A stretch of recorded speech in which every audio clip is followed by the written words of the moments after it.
করো মা আশীর্বাদ করো মা আশীর্বাদ করো মা আশীর্বাদ করো মা নাম সংকীর্তন গাইতে পারে আশীর্বাদ করো ওরে নাম সংকীর্তন গাইতে পারে আশীর্বাদ করো মা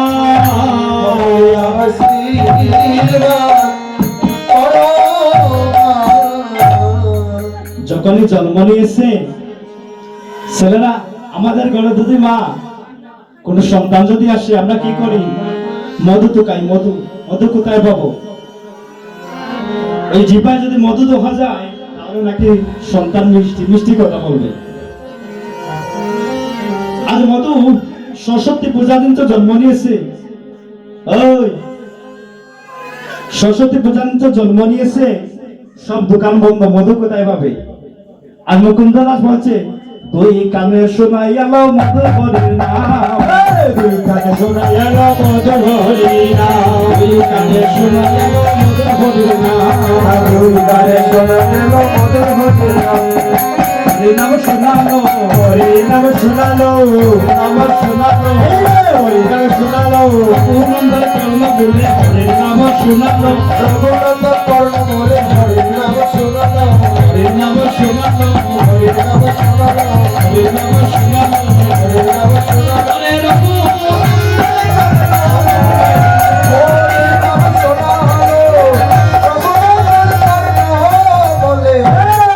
হরি নাম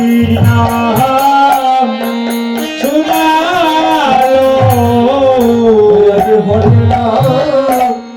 শোনালো এদিকে যখনই আস্তে আস্তে রঘুনন্দন বড় হতে চললো 5 বছর বয়স হয়ে গেল একদিন আমার মুকুন্দ দাস সেবা দিচ্ছি মুকুন্দ দাস সেবা দিচ্ছে আমার গোপীনাথে এমন সময় একটা ছোট বাচ্চা এসে বলছে কবিরাজ ও কবিরাজ তুমি আমার সঙ্গে চলো কবিরাজ বলো কেন রে কি হয়েছে আমার মাঝে বেদনায় ধরেছে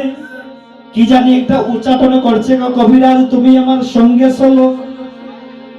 কবিরাজ বললো তাও আমি গোপীনাথের সেবাটা দিয়ে দেই বলে না কবিরাজ আমার মা প্রাণে বাঁচবে না আমার সঙ্গে চলো বাবা ডাক দিচ্ছে রঘু ও রঘু রঘু রে আমার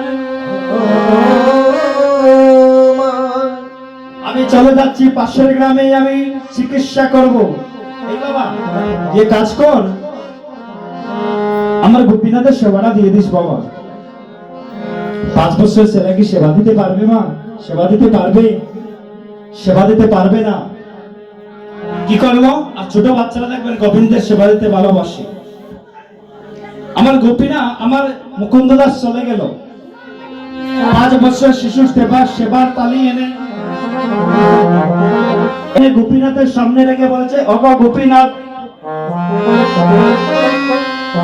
আমার বাবা তোমাকে কত রকম মন্ত্র বলে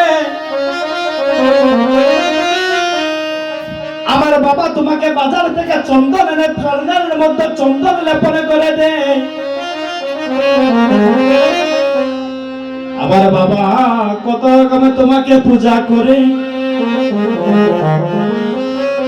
কিন্তু জানো গোপীনাথ আমি যে মন্ত্র জানি নাই আমি যে খুঁজি ভাবে পূজা করব এইভাবে মা সেবার তালিকানা রাখে সেবার তালি রেখে বলছে গোপীনাথ সেবা করো কাষ্ঠের মূর্তি কি সেবা করবে গো এই জগতে শুনছেন কোন ঘরে ভগবান সেবা করছে শুনছেন গো মা শুনছেন কথা বলেন মা আপনারা যদি কথা বলেন সেবার তালি দেখে বলছে গোপীনাথ তাও না তোমাকে আমি মেরে ফেলবো এইভাবে গদা নিয়েছে মা গদা নিয়ে এইভাবে বাড়ি দিতে যাচ্ছে পাথরের মূর্তি কি করবে আজ খেয়ে ফেললো সব প্রসাদ গুলো খেয়ে ফেললো মা বলছে রঘু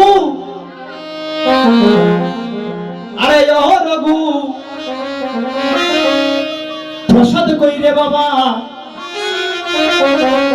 তার বাবা তো প্রত্যেক দিনে গোপীনাথকে সেবা দিয়ে প্রসাদ এনে দেয়, তাহলে আজ কোথায় গেল প্রসাদ রে বাবা? রঘু বলল, মা প্রসাদ প্রসাদ কোথা থেকে আসবে গো? প্রসাদ তো সব গোপীনাথ খেয়ে ফেলেছে। বলে, চুপ কর, 5 বছরের বাচ্চা, দুষ্টমি শিখে গেছিস। তোর বাবা আজ বাড়িতে আসুক। হঠাৎ কবিরাজ চলে এলো। স্ত্রী গিয়ে বলেছে, ওগো স্বামী, তোমার সন্তান দিয়েছিল ভগবানের সেবা দিবে, আর নিজের সব প্রসাদ খেয়ে এনে আমাকে বলছে নাকি ভগবান খেয়ে ফেলছে। বললো, কোনো চিন্তা নাই, আসতে বাসি বাজে না, আমি সামনে থেকে আমার ছেলেকে দিয়ে আমি সেবা দিব। যদি সেবা ভগবান সেবা না করে, তাহলে তার একদিন আমার তাকে মেরে ফেলবে। কি করলো বাবা? এইভাবে পরের দিন রঘুনন্দনের মনটা আজ কাতর হয়ে গেছে, কাঁদিতেছে। আর যদি আমি ভগবান সেবা না করে, তাহলে তার বাবা মাকে মেরে ফেলবে। রঘুনন্দন এইভাবে সেবা রেখে বলল, ওগো গোপীনাথ, আমি তো মন্ত্র জানি না গো গোপীনাথ, আমি শুনেছি তুমি নাকি এই বিশ্বের নাথ। যদি আমার প্রতি তোমার একটু মায়া হয়ে গো গোপীনাথ, যদি আমার প্রতি তোমার একটু মায়া হয়ে গো, তাহলে আজ তুমি সেবা করো গো গোপীনাথ। এইভাবে সেবারে তালি রেখে আজ গোপীনাথ এইভাবে কাটিতেছে, আছাড়ে কাটছে, আর আছাড় কাটছে, আর বলছে, অগোপীনাথ, অগোপীনাথ লনিকা, অগোপীনাথ। গোপীনাথকে বলছে, গোপীনাথ।